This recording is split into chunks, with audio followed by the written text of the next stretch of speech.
Hello viewers, আজ আমি class 6-এর first unit টেস্টের ভূগোল সাজেশন নিয়ে চলে এসেছি। আজকে তোমাদেরকে আমি বলে দেবো ভূগোলের কোন কোন প্রশ্নগুলো ভালো করে করলে তোমরা ভূগোলে প্রথম ইউনিট টেস্টে ফুল মার্কস পাবে। ঠিক আছে, তো আর দেরি না করে চলো শুরু করছি। তোমাদের ভূগোলে অধ্যায় রয়েছে প্রথম অধ্যায় আকাশ ভরা সূর্য তারা, পৃথিবী কি গোল, তুমি কোথায় আছো, পৃথিবীর আবর্তন, আমাদের দেশ ভারত ও আমাদের দেশ ভারতের ভূপ্রকৃতি ও নদ-নদী। ঠিক আছে, তো এই কটা চ্যাপ্টার তোমাদের কিন্তু ফার্স্ট ইউনিট টেস্টের পরীক্ষাতে রয়েছে। তো এখান থেকে কোন কোন প্রশ্নগুলো ভালো করে করলে ভালো নম্বর পাওয়া যাবে দেখে নাও। প্রথম প্রশ্ন, মহাকাশে অসংখ্য আলোর বিন্দুকে এক কথায় কি বলে? এটা কিন্তু আকাশ ভরা সূর্যতারা চ্যাপ্টার থেকে। ঠিক আছে, তো মহাকাশে অসংখ্য আলোক বিন্দুকে এক কথায় বলা হয়, উত্তর দেখে নাও, জ্যোতিষ্ক। ঠিক আছে, উত্তর কি হবে? না, জ্যোতিষ্ক। তারপরে প্রশ্ন, আমরা কোন ছায়াপথে বসবাস করি?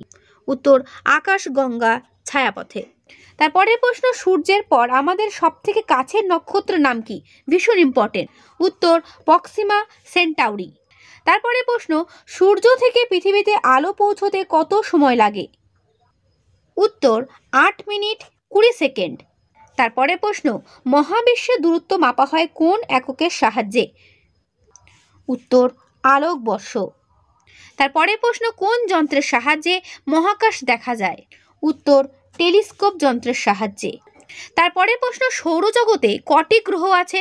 উত্তর 8টি। সূর্যের সবচেয়ে কাছের গ্রহের নাম কি? উত্তর বুধ। ঠিক আছে, সূর্যের সবচেয়ে কাছের গ্রহের নাম হচ্ছে বুধ। এবং সৌরজগতের সবচেয়ে বড় গ্রহ কোনটি? দেখো, সৌরজগতের সবচেয়ে বড় গ্রহ হচ্ছে বৃহস্পতি। উত্তর বৃহস্পতি। তারপরে প্রশ্ন, সূর্য থেকে দূরত্বের বিচারে আমাদের পৃথিবী কত নম্বরে আছে? পৃথিবী আছে 3য় নম্বরে। এরপরে প্রশ্ন, পৃথিবীকে একবার পাক খেতে চাঁদের কত সময় লাগে? ভেরি ভেরি ইম্পর্টেন্ট প্রশ্নটি। উত্তর 27 দিন 4 ঘন্টা। 4 ঘন্টা নয়, এটা 8 ঘন্টা হবে। ঠিক আছে, তারপরে প্রশ্ন, মঙ্গলের দুটো উপগ্রহের নাম করো। উত্তর ডাইমোস ফোবস। আর একটা কথা বলে রাখি, বৃহস্পতি গ্রহের কিন্তু সব থেকে বেশি কি রয়েছে? উপগ্রহ সংখ্যা রয়েছে। কত না? 67টি। ওকে, তারপরের প্রশ্ন, সৌরজগতের সবচেয়ে বৃহত্তম গ্রহাণুর নাম কি? উত্তর সেরেস। তোমাদের এই প্রথম অধ্যায় থেকে কিন্তু শর্ট প্রশ্ন বেশি আসবে। ওকে, এরপরে প্রশ্ন, হ্যালির ধূমকেতু কত বছর বাদে বাদে দেখা যায়? উত্তর 76 বছর। এবং পরবর্তীকালে আবার কবে দেখা যাবে? 2062 খ্রিস্টাব্দে কিন্তু ধূমকেতু দেখা যাবে। লাস্ট দেখতে পাওয়া গেছিল 1986 সালে। ঠিক আছে, তার সঙ্গে 76 যোগ করলেই যে সালটা হবে সেই সালে আবার ধূমকেতু দেখতে পাওয়া যাবে। তারপরে প্রশ্ন, পৃথিবীর প্রথম মহাকাশচারীর নাম কি? উত্তর ইউরি গ্যাগারিন। ভারতের প্রথম মহাকাশচারীর নাম কি? উত্তর রাকেশ শর্মা। 1984 সালে তিনি কিন্তু মহাকাশে গেছিলেন। এরপরে প্রশ্ন, 1957 সালে কোন রাশিয়ান প্রাণী মহাকাশের প্রথম যাত্রী ছিল? প্রাণী হিসেবে প্রথম কে ছিল যাত্রী? উত্তর লাইকা নামে রাশিয়ান কুকুর। ঠিক আছে, ভেরি ভেরি ইম্পর্টেন্ট। তারপরে প্রশ্ন, পৃথিবীর প্রথম মহিলা মহাকাশচারীর নাম কি? উত্তর ভ্যালেন্তিনা তেরেস্কোভা। এটা হচ্ছে পৃথিবীর ক্ষেত্রে। ঠিক আছে, আর ভারতের হচ্ছে কল্পনা চাওলা। 1997 সালের 1 ফেব্রুয়ারি। সর্বপ্রথম কে চাঁদের মাটিতে পা রাখেন? উত্তর নীল আর্মস্ট্রং। নাসার পুরো কথা কি? ইসরোর পুরো কথা কি? Very very important. দেখো, নাসার হচ্ছে national aeronautics and space administration, আর ইসরোর হচ্ছে ইন্ডিয়ান স্পেস রিসার্চ অর্গানাইজেশন। এই দুটো নাম কিন্তু আসবে পরীক্ষাতে, ভালো করে তৈরি করবে। তারপরে প্রশ্ন, পৃথিবীতে তোমার ওজন 36 কেজি হলে চাঁদে তোমার ওজন কত? ভেরি ভেরি ইম্পর্টেন্ট, উত্তর হবে 6 কেজি। কারণ আমরা জানি পৃথিবীর যা ওজন চাঁদে গেলে তার 6 ভাগের 1 ভাগ হয়ে যায়। ঠিক আছে, কোন গ্রহকে সবুজ গ্রহ বলা হয়? উত্তর ইউরেনাসকে বলা হয় সবুজ গ্রহ। গ্যানিমিডের গ্রহের গ্যানিমিড ড্যাশ গ্রহের উপগ্রহ। কোন গ্রহের উপগ্রহ হচ্ছে গ্যানিমিড? উত্তর বৃহস্পতির উপগ্রহ হচ্ছে গ্যানিমিড। তারপরে প্রশ্ন, যে নক্ষত্রমণ্ডলকে দেখতে এম অক্ষরের মতো তার নাম কি? তার নাম ক্যাসিওপিয়া। ওকে, মহাকাশে যাওয়ার পোশাককে কি বলে? উত্তর স্পেস স্যুট। তারপরে প্রশ্ন, ভারতের প্রথম চন্দ্রযানের নাম এবং এটি ড্যাশ সালে চাঁদে অবতরণ করেন? ভেরি ভেরি ইম্পর্টেন্ট, উত্তর চন্দ্রায়ন 1 2008 সালে। তারপরে প্রশ্ন, পৃথিবী থেকে সূর্য প্রায় কত লক্ষ গুণ বড়? উত্তর 13 লক্ষ গুণ বড়। ঠিক আছে, এটা কিন্তু পরীক্ষাতে ভীষণ দেয়। দুটি নীল গ্রহের নাম কি কি হবে? এক হবে পৃথিবী, দুই হবে নেপচুন। পৃথিবী ও নেপচুনকে বলা হয় নীল গ্রহ। উত্তর আকাশে 7টি উজ্জ্বল তারাকে কি বলে? উত্তর সপ্তর্ষি মণ্ডল। প্লুটোকে কেন বামন গ্রহ বলা হয়? এটা কিন্তু বড় প্রশ্নের জন্য গুরুত্বপূর্ণ। গ্রহ এবং উপগ্রহের মধ্যে পার্থক্য বড় প্রশ্নের জন্য গুরুত্বপূর্ণ। ঠিক আছে, এই অধ্যায় থেকে আমি যেগুলো বলছি আর কি, এগুলো ভালো করে করবে, কমন পাবেই, এটুকু 100% গ্যারান্টি। এর পরের চ্যাপ্টার হচ্ছে পৃথিবী কি গোল। এখান থেকে কি করবে দেখে নাও। প্রথমেই করবে জিওড বলতে কি বোঝো। এটা কিন্তু বড় প্রশ্নের জন্য গুরুত্বপূর্ণ। আমি কিন্তু উত্তর সমেত তোমাদেরকে দেখিয়ে দিচ্ছি। যাদের বইটা নেই তারা কিন্তু এখান থেকে অ্যান্সার করে নেবে, অথবা তোমাদের যেটা বই আছে, যে রাইটারের বই আছে সেখান থেকে করে নিতে পারলেও হবে। ঠিক আছে, প্রশ্ন কিন্তু সব বইয়ে একই থাকবে। জিওড বলতে কি বোঝো ভালো করে করবে। মাউন্ট এভারেস্টের উচ্চতা, মারিয়ানা খাদের উচ্চতা, এই দুটো উচ্চতা ভালো করে তৈরি করবে। 8,848, 10,915। ঠিক আছে, তারপর পৃথিবীর প্রকৃত আকৃতি কিরকম? জিওডের মতো। জিওড কি? আর্থ শেপড। ঠিক আছে, এখানে যে কটা প্রশ্ন হাইলাইট করা আছে প্রত্যেকটা প্রশ্ন কিন্তু গুরুত্বপূর্ণ এই চ্যাপ্টার থেকে। প্রাচীনকালে দিক নির্ণয় করা হতো চাঁদ ও সূর্য দ্বারা। ঠিক আছে, এরাটোস্থেনিস হলেন একজন গ্রিক দার্শনিক। মাউন্ট এভারেস্ট কোন দেশে অবস্থিত? নেপাল দেশে অবস্থিত। ওকে, তারপরের প্রশ্ন, পৃথিবীর আকৃতি কিরূপ? পৃথিবীর আকৃতি অভিগত গোলকের ন্যায়। তারপরে প্রশ্ন, কোন ভারতীয় বিজ্ঞানী বলেন যে পৃথিবী গোলাকার? হাইলাইট করা প্রত্যেকটা প্রশ্ন গুরুত্বপূর্ণ। উত্তর হবে আর্যভট্ট। ঠিক আছে, তারপরের প্রশ্ন, জিওড শব্দের অর্থ কি? দেখো, জিওড শব্দের অর্থ পৃথিবীর মতো দেখতে। এর পরের প্রশ্ন, পৃথিবীর নিরক্ষীয় ব্যাস কত? 12,756 কিমি। তারপরে প্রশ্ন, প্রাচীনকালে নাবিকরা কোন যন্ত্রের সাহায্যে দিক নির্ণয় করত? কম্পাসের সাহায্যে। পৃথিবীর সর্বনিম্ন স্থান কোনটি এবং সর্বোচ্চ স্থান কোনটি? Very very important. এই দুটো প্রশ্ন মনে করো এসেই গেছে, যে সর্বনিম্ন স্থান ও সর্বোচ্চ স্থান। দেখো, সর্বনিম্ন হচ্ছে প্রশান্ত মহাসাগরের মারিয়ানা খাত, এটা হচ্ছে সর্বনিম্ন, আর সর্বোচ্চ হচ্ছে মাউন্ট এভারেস্ট। পৃথিবী যে গোলাকার এই কথাটি কোন বিজ্ঞানী প্রথম বলেন? উত্তর পিথাগোরাস। ঠিক আছে, পিথাগোরাসই কিন্তু বলেন যে পৃথিবী গোলাকার। আর বিজ্ঞানসম্মতভাবে পৃথিবী গোল এই ধারণা কে দেন? উত্তর হবে অ্যারিস্টটল। প্রশ্নগুলো কিন্তু গোলাবে না। ঠিক আছে, তারপর পৃথিবীর গড় ব্যাসার্ধ কত কিমি? উত্তর দেখে নাও, পৃথিবীর গড় ব্যাসার্ধ হচ্ছে 6,400 কিমি। ঠিক আছে, তারপরে প্রশ্ন, পৃথিবীর নিরক্ষীয় ব্যাস ও মেরু ব্যাসের পার্থক্য কত? দেখো, নিরক্ষীয় ব্যাস ও মেরু ব্যাসের পার্থক্য হলো 42 কিমি। ওকে, তো তোমরা এই অধ্যায় থেকে এই কটা প্রশ্ন করবে, এখান থেকেই কমন পাবে, তার বেশি করা দরকার নেই। ঠিক আছে, এর পরের চ্যাপ্টার তুমি কোথায় আছো, এখান থেকে কি হবে দেখে নাও। এই অধ্যায় থেকে বেশিরভাগ প্রশ্ন তোমাদের টেক্সট থেকে দেখে নাও, তারপর আমি হেল্পার বই থেকে দেখাচ্ছি। ঠিক আছে, টেক্সট থেকে কোন কোন জায়গাটা দেখবে সেটা এই বই থেকে একবার দেখে নাও। এই চ্যাপ্টারের পরের পাতা চলে এসো। দেখো, রয়েছে নিরক্ষরেখার অপর নাম কি? বিষুবরেখা। এটা পরীক্ষায় ভীষণ দেয়। ঠিক আছে, এই জায়গাটা ভালো করে মার্ক করে রাখবে, এবং নিরক্ষরেখা কাকে বলে সেটা কিন্তু এখান থেকে এই পর্যন্ত লিখবে। ঠিক আছে, সঙ্গে যদি পারো এই ছবিটা এঁকে দেবে। এই যে মাঝ বরাবর পূর্ব থেকে পশ্চিমে বিস্তৃত রেখাটা হচ্ছে নিরক্ষরেখা। নিরক্ষরেখার ওপরটাকে বলা হয় উত্তর গোলার্ধ, নিচের অংশটাকে বলা হয় দক্ষিণ গোলার্ধ। ঠিক আছে, আর তার উপর দেখো রয়েছে পৃথিবীর অক্ষ কাকে বলে? পৃথিবীর অক্ষ কি এটা ভালো করে পড়বে। তার নিচে দেখো রয়েছে উত্তর মেরু কি, মানে উত্তর মেরুবিন্দু, দক্ষিণ মেরুবিন্দু। ওকে, এটা ভালো করে করবে। তার নিচে দেখো চলে আসো নিরক্ষরেখার মান কত। এটা ইম্পর্টেন্ট বেশি। নিরক্ষরেখার মান হচ্ছে 0 ডিগ্রি। এটা কিন্তু পরীক্ষাতে দেয়। আর প্রত্যেকটা অক্ষরেখা কীরকম না পূর্ণবৃত্ত। এটা প্রশ্ন দেয় যে অক্ষরেখা কীরকম, পূর্ণবৃত্ত না অর্ধবৃত্ত। উত্তর হবে কিন্তু অক্ষরেখা পূর্ণবৃত্ত। শর্ট প্রশ্নের জন্য খুবই গুরুত্বপূর্ণ। ওকে, আর উত্তর মেরু দক্ষিণ মেরুর মান কত না 90 ডিগ্রি উত্তর এবং 90 ডিগ্রি দক্ষিণ। এই মানগুলো কিন্তু অনেক পরীক্ষা জানতে চায়, সেই জন্য কী করতে হবে, এই ছবি সমেত এই নামগুলো মনে রাখতে হবে। যেমন মাঝ বরাবর যেটা নিরক্ষরেখা, তার মান হচ্ছে 0 ডিগ্রি। নিরক্ষরেখার ওপরে উত্তর দিকে রয়েছে কর্কটক্রান্তি রেখা, আর দক্ষিণে রয়েছে মকরক্রান্তি রেখা। কর্কটক্রান্তি রেখার মান দেওয়া রয়েছে 23.5 ডিগ্রি উত্তর, আর মকরক্রান্তি রেখার মান দেওয়া রয়েছে 27 ডিগ্রি দক্ষিণ। এইগুলো মনে রাখতে হবে। তাই এই লেখাটা পড়লে মনে থাকবে না, লেখাটার পাশাপাশি ছবিটা সমেত মনে রাখবে, তাহলে দেখবে মাথায় থাকবে যে কোন রেখার মান কত। ঠিক আছে, তার উত্তরে রয়েছে সুমেরুবৃত্ত রেখা, আর দক্ষিণে রয়েছে কুমেরুবৃত্ত রেখা। তো কুমেরুবৃত্ত রেখার মান হচ্ছে 66.5 ডিগ্রি দক্ষিণ, সুমেরুবৃত্ত রেখার মান হচ্ছে 66.5 ডিগ্রি উত্তর। উত্তর দিকে সবগুলো উত্তর, আর দক্ষিণ দিকে সব দক্ষিণ থাকবে। ঠিক আছে, মানগুলো সবই কিন্তু প্রত্যেকটার ক্ষেত্রে এক, শুধু উত্তরের ক্ষেত্রে উত্তর, দক্ষিণের ক্ষেত্রে দক্ষিণ। ব্যাস, এটুকু বুঝলেই হবে। তারপরে পাতা দেখো রয়েছে পৃথিবী তার কক্ষতলের সঙ্গে ৬৬৬ ডিগ্রি কোণ করে হেলে আছে। এটা কিন্তু পরীক্ষা জানতে চায় যে পৃথিবী তার কক্ষতলের সঙ্গে কত ডিগ্রি কোণে হেলে আছে। উত্তর হবে ৬৬৬ ডিগ্রি। ঠিক আছে। আর পৃথিবীর কক্ষপথটা কি না, পৃথিবীর যে পথে সূর্য চাঁদিয়ে ঘোরে তা হলো পৃথিবীর কক্ষপথ। আর এই কক্ষপথ পৃথিবীর যে কেন্দ্রে রয়েছে তা হলো কক্ষতল। ঠিক আছে, কক্ষপথ ও কক্ষতল এই দুটো একবার পড়বে ভালো করে।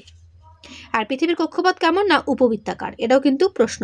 পৃথিবীর কক্ষপথ দেখতে কেমন, পুরোপুরি গোল নয় কিন্তু উপবৃত্তাকার। চলে আসে তার পরের পাতা দেখো রয়েছে দ্রাঘিমা রেখা কি। তো দ্রাঘিমা রেখা গুলো কিন্তু অর্ধবৃত্ত। ঠিক আছে, এটা মাথায় রাখবে।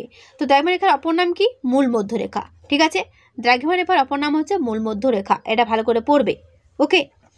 আর তার ডান দিকে দেখা রয়েছে একটা বক্সের মধ্যে হাইলাইট করা না 1884 সালে আন্তর্জাতিক আলোচনায় সবাই স্থির হলো যে লন্ডনের গ্রিনিচ মানমন্দিরের ওপর দিয়ে যে দ্রাঘিমা রেখা চলে গেছে সেটি হলো মূল মধ্যরেখা বা মূল দ্রাঘিমা রেখা, যার মান 0 ডিগ্রি। তাহলে প্রশ্ন আসতে পারে যে মূল মধ্যরেখা কোন শহরের উপর দিয়ে গেছে। উত্তর হবে লন্ডনের গ্রিনিচের মানমন্দিরের ওপর দিয়ে। এটা শুধু প্রশ্নের উত্তর। ঠিক আছে, এটা ভালো করে পড়বে। এই চারটা থেকে পার্থক্য তো আসবেই, সেটা হচ্ছে নিরক্ষরেখা ও মূল মধ্যরেখার পার্থক্য। ঠিক আছে, ভালো করে করবে। আমি তোমাদের দেখিয়ে দিচ্ছি, এটা মানে হেল্পার বই থেকে সুন্দর করে এখানে লেখা আছে ছকের মধ্যে। নিরক্ষরেখা ও মূল মধ্যরেখার পার্থক্যটা ভালো করে করবে। অক্ষরেখা ও দ্রাঘিমা রেখার পার্থক্য এটা ভালো করে করবে। ঠিক আছে, অক্ষরেখা ও দ্রাঘিমা রেখার মধ্যে পার্থক্যটা। ওকে, এটাও কিন্তু পরীক্ষায় আসার যোগ্য। এর বাকি উত্তরটা দেখে নাও। অক্ষরেখা দ্রাঘিমা রেখার পার্থক্য কিন্তু এটা বেশি ইম্পর্টেন্ট। নিরক্ষরেখা মূল মধ্যরেখার পার্থক্যটাও ইম্পর্টেন্ট। দুটো পার্থক্য দিলাম, ভালো করে করবে। ঠিক আছে, আসবেই একটা প্রশ্ন হলেও আসবে পার্থক্যর মধ্যে। তো এই অধ্যায় থেকে যেগুলো বললাম সেগুলো ভালো করে করো, কমন পাবেই। এরপর চলে এসো পৃথিবীর আবর্তন। এখান থেকে কি করবে দেখে নাও। তো এই চ্যাপ্টার থেকে তোমাদের টেক্সট থেকে দেখাচ্ছি। দেখো এখানে আমি অনেক কিছু হাইলাইট করে রেখেছি যেগুলো তোমাদের পরীক্ষায় আসার যোগ্য। প্রথমে দেখো রয়েছে একটা চার্টের মধ্যে নিকোলাস কোপারনিকাস প্রমাণ করেন যে পৃথিবী নয় সূর্যই কিন্তু সৌরজগতের কেন্দ্রে আছে। এটা কিন্তু পরীক্ষাতে প্রশ্ন আসে যে কে প্রমাণ করেছিলেন যে সূর্য পৃথিবীর কেন্দ্রে আছে। ওকে। সূর্যের দৈনিক আপাতগতি কাকে বলে, দাগ দেখানো পর্যন্ত মানে এখান থেকে এই পর্যন্ত এটা কিন্তু করবে। সূর্যের দৈনিক আপাতগতি কি। ওকে। তার নিচে চলে এসে দেখো রয়েছে পৃথিবীর আবর্তন গতি কাকে বলে। ভেরি ভেরি ইম্পর্টেন্ট, পৃথিবীর আবর্তন গতি। এটা কিন্তু আসবেই পরীক্ষাতে। এই চ্যাপ্টারের মধ্যে এটাই কিন্তু একটা ইম্পর্টেন্ট প্রশ্ন, পৃথিবীর আবর্তন গতি বলতে কি বোঝো। আর এই আবর্তন করতে পৃথিবীর কতটা সময় লাগছে, 23 ঘন্টা 56 মিনিট 4 সেকেন্ড। ওকে। পৃথিবীর পরিধি কত, এটাও পরীক্ষাতে আসে 40,000 কিলোমিটার। এটা কিন্তু মনে রাখবে। পৃথিবী কিন্তু পশ্চিম থেকে পূর্বে পাক খায়, এটা মনে রাখবে কিন্তু। পৃথিবী পশ্চিম থেকে পূর্বে পাক খায় বলেই কিন্তু সূর্যকে আমরা পূব আকাশে দেখতে পাই। সূর্য তো স্থির, পৃথিবী ঘুরছে, কিন্তু পৃথিবী ঘুরছে কোন দিক থেকে কোন দিকে, পশ্চিম থেকে পূর্ব দিকে। এটা ট্রিপল স্টার দিয়ে রাখো। আমরা মনে করি যে সূর্য উঠছে পূর্ব দিকে, পশ্চিম দিকে অস্ত যাচ্ছে, তাই কিন্তু নয়। অ্যাকচুয়াল ঘটনা হচ্ছে পশ্চিম থেকে পূর্বে যাচ্ছে পৃথিবী, সেজন্য আমরা সূর্যকে পূব দিকে দেখতে পাচ্ছি। ওকে। আর এই আবর্তনের ফলে কি হয় না, দিন রাত্রি হয়। এটা ভালো করে পড়ে নেবে। দিন রাত্রি হলে তো উষা গোধূলি হবেই। তারপরে প্রশ্ন ছায়াবৃত্ত কি। দেখো দিন ও রাত্রির মাঝ বরাবর একটা ছায়ার মতো একটা রেখা দেখতে পাওয়া যায়, একেই বলা হচ্ছে ছায়াবৃত্ত। তো ছায়াবৃত্তটা কিন্তু ভালো করে করবে। ওকে, ছায়াবৃত্ত বলতে কি বোঝো। যেটা আমি একটু আগে বলছিলাম যে উষা ও গোধূলি কি, এটা কিন্তু ভালো করে করবে। উষা কি, গোধূলি কি। আমরা যে ছিটকে যাচ্ছি না পৃথিবী থেকে, সেটা কিসের জন্য হচ্ছে, অভিকর্ষের জন্য। আর এটা কে প্রমাণ করেছিলেন, বিজ্ঞানী আইজাক নিউটন। ঠিক আছে, এটা ভালো করে পড়বে। যে জায়গাগুলো তোমাদেরকে আমি দেখাচ্ছি, যেখান থেকে দেখাচ্ছি সেইগুলো একটু ভরসা করে একটু পড়ে যাও, দেখবে ভালো নম্বর পাবেই পাবে। চলে এসো তার পরের পাতায়। ফার্দিনান্দ ম্যাগেলান ও তার সঙ্গীরা 1519 সালে পৃথিবী প্রদক্ষিণের অভিযান শুরু করেন। তাহলে কত সালে তারা শুরু করেন, 1519 সালে। এবং কারা কারা, নামগুলো মনে রাখবে। ঠিক আছে, এই অভিযান চলাকালীন কিন্তু 1521 সালে ম্যাগেলান মারা যান। 1522 সালে তার সঙ্গীরা দেশে ফিরে লক্ষ্য করলেন তাদের হিসাবের সঙ্গে দেশের ক্যালেন্ডার কি হচ্ছে না, মিলছে না। সেই জন্য তারা কি করলেন, আন্তর্জাতিক তারিখ রেখা ঠিক করলেন। ঠিক আছে, তাহলে আন্তর্জাতিক তারিখ রেখা বলতে কি বোঝো, এটা কিন্তু বড় প্রশ্নের জন্য গুরুত্বপূর্ণ। এটা করতে গেলে তোমাদের কিন্তু পুরোটাই ভালো করে পড়তে হবে। ঠিক আছে, চলে এসো তার পরের পাতায়। মেরিডিয়ান কাকে বলে। ঠিক আছে, মেরিডিয়ান, এটা ভালো করে পড়বে। আর কি না, মেরিডিয়ান শব্দটি ল্যাটিন শব্দ মিড ডে বা মধ্যাহ্ন থেকে এসেছে। ওকে। আর এখানে পড়বে স্থানীয় সময় কি, এটা পড়বে প্রমাণ সময় কি। প্রমাণ সময় ভারতের মনে রাখবে 82 ডিগ্রি 30 মিনিট পূর্ব। এটা হচ্ছে ভারতের প্রমাণ সময়, এটা কিন্তু পরীক্ষাতে আসবে। তারপরে দেখো রয়েছে AM বলতে কি বোঝো। পিএম বলতে কি বোঝো? এম আর পিএম এর ফুল ফর্ম আসবে কিন্তু অ্যান্টি মেরিডিয়ান, পোস্ট মেরিডিয়ান। ঠিক আছে, রাত 12টা থেকে দুপুর 12টার আগে পর্যন্ত এএম, দুপুর 12টা থেকে রাত 12টার আগে পর্যন্ত পিএম। ওকে, তো তোমাদের এই চ্যাপ্টার থেকে এই কটাই করো, কমন পাবে। ঠিক আছে, সব প্রশ্ন তো পরীক্ষা দেবে না, যেগুলো দেবে সেগুলি কিন্তু আমি বলে যাচ্ছি। এবার চলে এসো ভারতের সাধারণ পরিচয়। আমাদের দেশ ভারত থেকে ভারতের সাধারণ পরিচয় আর ভারতের ভূপ্রকৃতি ও নদ নদী রয়েছে। তো প্রথমে আমরা দেখবো ভারতের সাধারণ পরিচয় থেকে কী কী প্রশ্ন করতে হবে। চলে এসো নিচের দিকে, দেখো রয়েছে উপসাগর কি, উপদ্বীপ কি। আমি অলরেডি আগে থেকে হাইলাইট করেছি, এটা ভালো করে করবে। চলে এসো তার পরের পাতায়, ভারতের মূল ভূখণ্ডের দক্ষিণতম বিন্দুর নাম কি? কন্যাকুমারিকা। এটা পরীক্ষায় দেয়। বর্তমানে ভারতের রাজ্যের সংখ্যা কটি? 28টি এবং কেন্দ্রশাসিত অঞ্চল সংখ্যা কটি? 9টি। ভারতের জাতীয় রাজধানী কি? নিউ দিল্লি। এগুলো কিন্তু পরীক্ষাতে আসবে। ওকে, আর সংযোগকারী ভাষা কি? সেটা হচ্ছে ইংরেজি। ভারতের কটি প্রতিবেশী দেশ? এখানে দেওয়া রয়েছে পাকিস্তান, আফগানিস্তান, চীন, নেপাল, ভুটান, মায়ানমার, বাংলাদেশ। ঠিক আছে, এগুলো হচ্ছে প্রতিবেশী দেশ। তো এগুলো কিন্তু পড়বে। আর সাগর কি কি রয়েছে? বঙ্গোপসাগর, আরব সাগর ও ভারত মহাসাগর। ওকে, আর নিচে কি রয়েছে? শ্রীলঙ্কা। তো এখান থেকে তোমরা বলতে পারো আমাদের কটি প্রতিবেশী দেশ। দেখো উত্তর হবে 8টি। শ্রীলঙ্কা, মায়ানমার, বাংলাদেশ, ভুটান, নেপাল, চীন, আফগানিস্তান, পাকিস্তান। তো আমাদের 8টি প্রতিবেশী দেশ। দেখো এখানে প্রশ্ন দেওয়া রয়েছে যে ভারতের প্রতিবেশী দেশের সংখ্যা কটি। তোমরা এখান থেকে কিন্তু উত্তরটা করতে পারবে। ডান দিকে দেখো রয়েছে রাজধানী, বৃহত্তম শহর, ভারতের বৃহত্তম রাজ্য, ক্ষুদ্রতম রাজ্য, সবচেয়ে জনবহুল রাজ্য, সবথেকে জনবিরল রাজ্য। এ কটা প্রত্যেকটাই ভালো করে করবে। ঠিক আছে, তারপরে পাতে দেখো ভারতের বিশ্ব সাংস্কৃতিক ঐতিহাসিক স্থান কোনগুলো? না খাজুরাহ, অজন্তা এলোরার গুহা, কোনারক দিল্লির হুমায়ুনের সমাধি, আগ্রা তাজমহল ইত্যাদি। আর বিশ্ব প্রাকৃতিক ঐতিহ্য স্থান কোনগুলো? না সুন্দরবন, জাতীয় বনাঞ্চল, নন্দাদেবী শৃঙ্গ, কাজিরাঙ্গা অভয়ারণ্য। এগুলো কিন্তু ভারতের এক একটা আর কি বিশ্ব প্রাকৃতিক ঐতিহ্য স্থান। ঠিক আছে, এ কটা পড়লেই যথেষ্ট। এরপর চলে আসো ভারতের ভূপ্রকৃতি থেকে কি কি করবে। দেখো ভারতের ভূপ্রকৃতি ও নদ নদী, এখান থেকে কি কি করবে। এই চ্যাপ্টার নিচে থেকে দেখো রয়েছে ভূপ্রাকৃতিক বৈচিত্র্য অনুসারে ভারতকে সাধারণত 5টি ভূপ্রাকৃতিক অঞ্চলে ভাগ করা হয়। সেগুলো কি কি? পরীক্ষা আসবে। উত্তরে পার্বত্য অঞ্চল, উত্তরে নদীগঠিত সমভূমি অঞ্চল, উপদ্বীপীয় মালভূমি অঞ্চল, পশ্চিমের মরু অঞ্চল এবং উপকূলের সমভূমি অঞ্চল। ওকে, চলে আসো তার পরের পাতা। দেখো হিমালয় ও কারাকোরাম হলো এখানকার প্রধান পর্বত শ্রেণী। কোথাকার? না উত্তরের পার্বত্য অঞ্চলের। আর কারাকোরাম পর্বতের গডউইন অস্টিন ভারতের উচ্চতম পর্বত শৃঙ্গ। এটা কিন্তু পরীক্ষাতে আসে যে ভারতের উচ্চতম পর্বত শৃঙ্গের নাম কি? সেটা হচ্ছে গডউইন অস্টিন, যা কিনা পৃথিবীর দ্বিতীয় উচ্চতম। তারপর দেখো রয়েছে সিয়াচেন হিমবাহ ভারতের দীর্ঘতম হিমবাহ। এগুলো কিন্তু শর্ট প্রশ্নের জন্য গুরুত্বপূর্ণ। হিমালয় কথার অর্থ কি? বরফের গৃহ। এটাও পরীক্ষায় দেয়।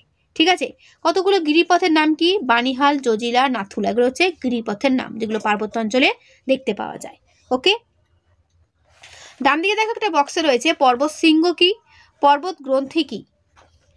তারপর দেখো রয়েছে উপত্যকা কি, গিরিপথ কি, হিমবাহ কি। এগুলো এক ঝলক একবার করে পড়ে নেবে। ওকে, নিচে চলে এসো মাউন্ট এভারেস্ট পৃথিবীর সর্বোচ্চ পর্বতশৃঙ্গ, উচ্চতা সমেত পড়বে।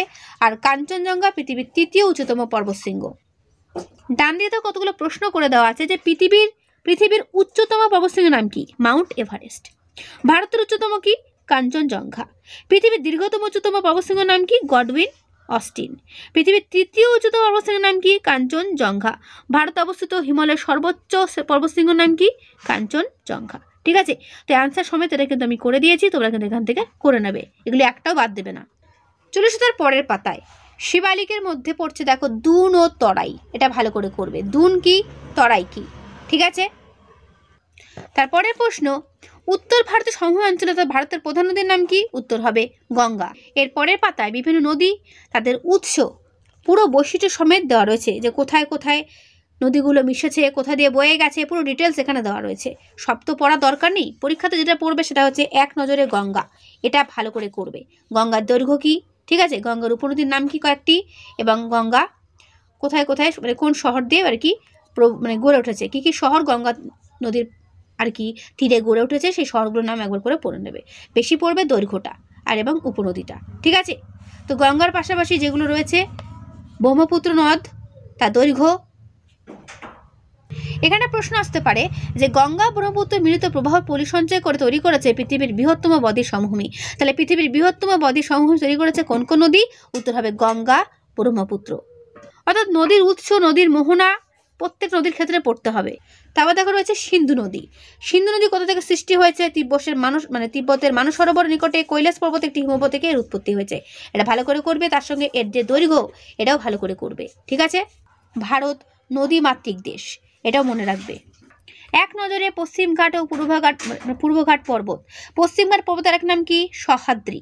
আনাইমালাই পর্বতের আনাইমুদি দাক্ষিণাত্য মালভূমির উচ্চতম শৃঙ্গ। এগুলো পরীক্ষা ভীষণ দেয়, ঠিক আছে।